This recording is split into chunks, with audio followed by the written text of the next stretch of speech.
Heyo mga katigangers. Ito, update yung ano, bumunga na naman yung ano, yung saging. Ayan. Yung sabunganay pwede nang kunin kasi malayo na masyado. Sana noon pa. Para sa ganon, malalaki ang bunga. Kaya lang, kahit maliliit, hindi naman nauubos. Kasi nung isang taon yata yun, pagitan. May bumunga na dalawa. Ayun yung pinagputulan. Hanggang ngayon naka-frozen pa yung mga bunga niya ng iba kasi bumibili naman kami ng saging na iba. Hindi naman kinakain ito. Pero parang ano ito eh, parang masarap pang banana Q. Kasi parang Tagalog. Saba yung ano, kahit hinog na ay nakilnad pa rin. Ayun, naglinis ng ano yung Amerikano yung gutter namin. Ako hindi ako makalinis ng gutter, ayan. Kasi ito, ilalim nito, gutter yan eh. Hanggang doon sa kalsada eh. Ito naman, pupunta rin sa kalsada, hanggang doon sa kabilang banger.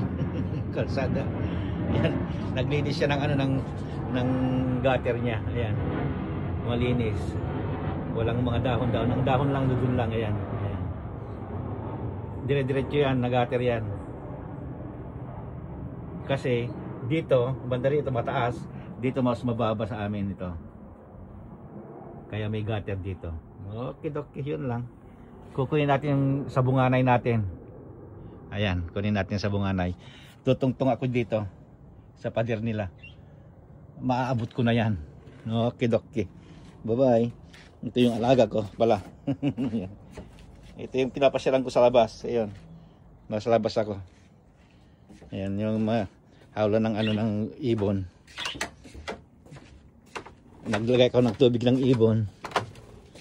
At saka naglagay ako ng kalkalonay.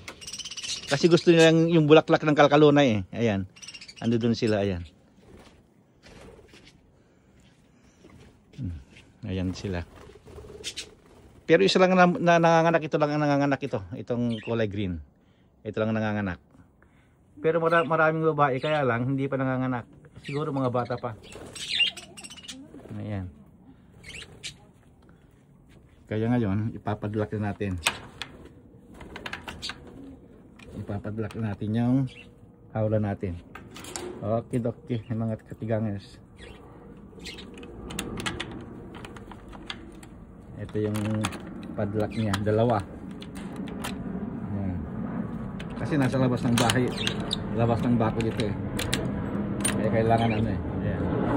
Umupo kayong ano, sidecar ng ano ng duhat. Ito hindi ko na linilinisan ito, linilinisan ko ito pero hindi ko linilinisan. Kasi hanggang dito lang naman sa amin eh. Ayan.